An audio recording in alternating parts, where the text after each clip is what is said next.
बिस्मिल्लाहिर्रहमानिर्रहीम।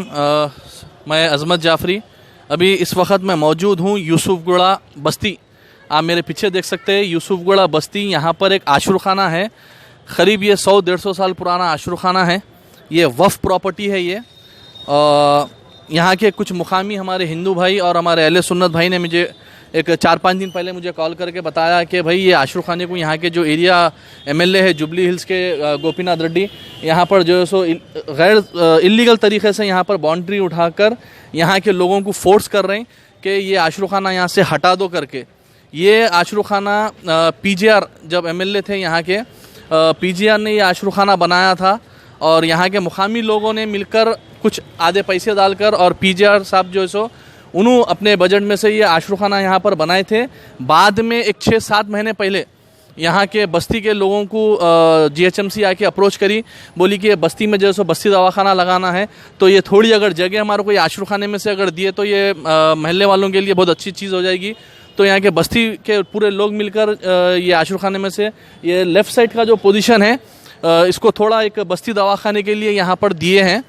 मगर जब 3 दिन पहले मुझे कॉल आया कि यहाँ के जो एमएलए है गोपीनाथ, जो टीआरएस के एमएलए है, उन्होंने यहाँ पर गैर ज़रूरी के और फोर्सली ये बाउंड्री उठाकर यहाँ के लोगों को बोल रहे हैं कि ये आशुरखाना यहाँ से उठा दो, जबकि ये आशुरखाना वक्फ में है और ये सर्वे नंबर 32 और gazette number 26C dated 01/07/1982, page number 53, serial number 224। 4 तारीख को वक्फ बोर्ड ने ये एक लेटर इशू किया है। यहाँ के जो मुकामी लोग हैं, जो हमारे हिंदू भाई और अहले सुन्नत भाई ने मिलकर मुझे ये चीज़ की इत्तला दी थी। मैंने इमीडिएटली इसकी इन्फॉर्मेशन मैं हमारे मिर्ज़ा रियाजुल हसन अफंदी साहब जो एमएलसी है, मैंने उनके नॉलेज में डाला। तो दूसरे दिन नेक्स्ट दिन इन लोगों को, सब जनों को दारुसलाम बुलाया। दारुसलाम बुलाकर असदुद्दीन अवैसी साहब से ये लोग मिले। इमीडिएट असदुद्दीन अवैसी साहब ने हमारे एमएलसी साहब को इंस्ट्रक्शन दिया कि क्या है ये मसला, जल्द से जल्द जो है सो सॉर्ट आउट करो ये मसले को। तो इमीडिएट हमारे कौसर मोहिद्दीन साहब जो कारवान के एमएलए हैं, उन्होंने और मिर्ज़ा रियाजुल अफंदी साहब ने, दोनों ने मिलकर वक्फ बोर्ड को एक लेटर इशू किया और वक्फ बोर्ड ने कल आकर यहाँ पे, कल यानी ट्यूसडे के दिन 5 तारीख के दिन आके यहाँ पर वो लोग इंस्पेक्शन करे और यहाँ के एरिया के एमएलए को और कमिश्नर साहब को और यहाँ के एसीपी साहब को यहाँ पर लेटर दिया, बोला कि ये वक्फ प्रॉपर्टी है, यहाँ पर इस तरीके से आप इंक्रोचमेंट नहीं कर सकते। मगर फिर भी यहाँ पर काम चल रहा है। यहाँ पर आप देख सकते हैं, देखिए आप, ये बाउंड्री उठाकर यहाँ पर काम किया जा रहा है। यहाँ पर सबसे अच्छी बात ये है कि यहाँ पर 10 पहली मुहर्रम से लेके 10 मुहर्रम तक यहाँ पर आशुरखाना स्टार्ट होता है और ये आशुरखाना हज़रत क़ासिम के नाम से है और नाल साहब के नाम से मंसूब है। और यहाँ पर इमाम हुसैन अलैहिस्सलाम के भी अलम और हज़रत अब्बास अलैहिस्सलाम के भी अलम यहाँ पर हैं। 10 दिन यहाँ पर अलम स्टार्ट होते हैं और यहाँ पर अंगार में से अलम भी उठते हैं यहाँ पर।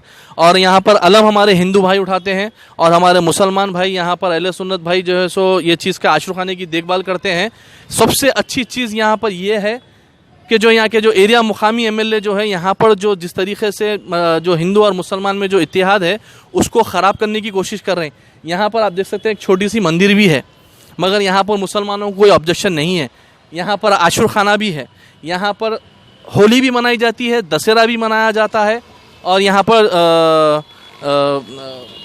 11वीं भी मनाई जाती है, 12वीं भी मनाई जाती है। मतलब यहाँ पर माहौल इतना सेक्युलर है, यहाँ पर हिंदू मुसलमान दोनों मिलके ये सब त्यौहार एक साथ मिलके करते हैं। तो यहाँ पर ज़बरदस्ती यहाँ के मुकामी एमएलए, और मैंने भी उनसे बात की, उनको बताया कि साहब ये वक्फ प्रॉपर्टी है, आप इसको ये बाउंड्री उठा के इंक्रोचमेंट नहीं कर सकते। तो उन्होंने आके ऑफिस पे बात करो, बोले ऑफिस पे भी उनके जाके बात करो, तो उन्होंने सही तरीके से रिस्पॉन्स नहीं कर रहे हैं। ये वक्फ प्रॉपर्टी है जैसा कि मैंने आपको बताया है। और मैं टीआरएस गवर्नमेंट से और हमारे खुसूसन सीएम साहब से मैं ये रिक्वेस्ट करता हूँ, जैसा कि आप हमेशा बोलते हैं कि मुसलमानों के लिए आप एक हमदर्दी हमेशा जाहिर करते हैं, मगर आप मुझे बताइए हमारे सीएम साहब, कहाँ है आपकी हमदर्दी, कहाँ है मुसलमानों के साथ आपकी हमदर्दी। नारायणपेट का आशुरखाना टूट गया, अब तक आप नारायणपेट का आशुरखाना नहीं बना सके। अंबरपेट में मस्जिद टूट गई, अंबरपेट का आशुरखाना टूट गया। अंबरपेट में एक और एक आशुरखाना है जो वो भी मास्टर प्लानिंग के नाम पर आप उसको भी तोड़ना चाहते हैं। तो टीआरएस गवर्नमेंट की हुकूमत में सिर्फ मंदिर, मस्जिद, आश्रखानों को ही टारगेट किया जा रहा है। जैसा कि सेक्रेटेरिएट की मस्जिद और सेक्रेटेरिएट में मंदिर, वो दोनों भी डिमोलिश की, अब तक खैर वो बनी नहीं, वो इशू पर मैं बात नहीं करूँगा। मगर ये बताना चाहता हूँ कि टीआरएस हुकूमत यहाँ पर सिर्फ और सिर्फ मंदिर, मस्जिद और आशुखानों को टारगेट कर रही है। ये कहाँ का इंसाफ है? ऑन गोइंग असेंबली सेशन में हमारे अकबरुद्दीन अवैसी साहब ने हमारे सीएम साहब से रिक्वेस्ट की है और डिमांड भी किया है कि वक्फ प्रॉपर्टियों को के ऊपर जो है सीबीआई इंक्वायरी कराए। तो हमारे अकबरुद्दीन अवैसी साहब से और मैं हमारे सीएम केसीआर साहब से भी मैं रिक्वेस्ट करता हूँ, साहब ये लिटरली ये वक्फ प्रॉपर्टी है। ये गज़ेट में मेंशन है, जैसा कि मैंने आपको बताया, सर्वे नंबर 34 और gazette number 26C dated 017/1982, serial number 224। तो ये वक्फ प्रॉपर्टी है। तो हमारे एमएलए साहब की क्यों नीयत ख़राब है ये वक्फ प्रॉपर्टी के ऊपर? यहाँ पर एक अच्छा खासा माहौल है, हिंदू मुसलमान मिलकर यहाँ पर दशहरा भी मनाते हैं, मुहर्रम भी मनाते हैं, 11वीं भी मनाते हैं, होली भी मनाते हैं, सब यहाँ मिलजुल कर मनाते हैं। इन लोगों को कोई ऑब्जेक्शन नहीं है यहाँ पर। और ये अलम मुबारक जैसे यहाँ पे हमारे हिंदू भाई उठाते हैं, अंगारों में से अलम उठाते हैं। तो हमारे एमएलए साहब यहाँ के लोगों के ऊपर जुल्म कर रहे हैं और इन लोगों के ऊपर नाहक के केसेस भी बुक करवा रहे हैं। पुलिस को इसकी कंप्लेंट कॉपी देने के बावजूद भी पुलिस इसमें एक्शन नहीं ले रही है।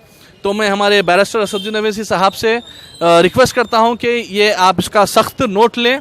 और मैं हमारे कौसर मोहिउद्दीन साहब का और मिर्ज़ा रियाजुल हसन अफंदी साहब एमएलसी साहब का भी मैं तहे दिल से शुक्रिया अदा करता हूं कि उन्होंने इमीडिएट इसमें एक्शन लिया और लेटर इशू किया। और कल वक्फ बोर्ड की जो है यहाँ पर टीम भी आई, हमारे डीएसपी ख्वाजा मोहिउद्दीन साहब भी ने आके यहाँ पर इंस्पेक्शन किया और उन्होंने बताया कि वक्फ प्रॉपर्टी है, वक्फ प्रॉपर्टी के ऊपर ये काम नहीं होना चाहिए, फिर भी ये काम यहाँ पर हो रहा है।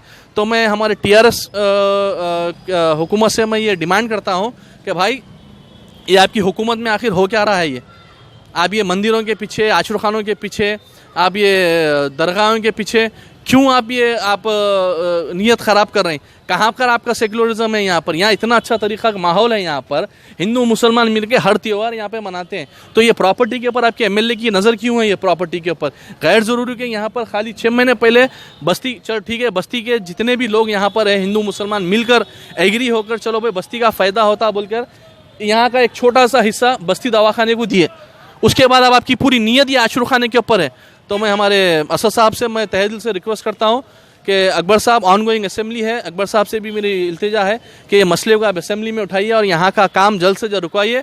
और मैं केसीआर साहब से भी डिमांड करता हूँ कि आपके एमएलए को इंस्ट्रक्शन दीजिए कि ये वक्फ प्रॉपर्टी के ऊपर उनकी नीयत मत ख़राब करिए बोलिए और यहाँ पर जल्द से जल्द काम रुकाए। अब मैं उसके आगे कुछ बोल नहीं सकता। अगर ये काम अगर नहीं रुकेगा तो ये तो ज़्यादती है, ये तो वक्फ प्रॉपर्टी है। वक्फ प्रॉपर्टी के ऊपर यहाँ के टीआरएस के एमएलए गोपीनाथ रेड्डी साहब की नीयत ख़राब है। अगर ये काम नहीं रुकेगा तो यहाँ पर बहुत बड़ी तरीके से एहतजाज होगा।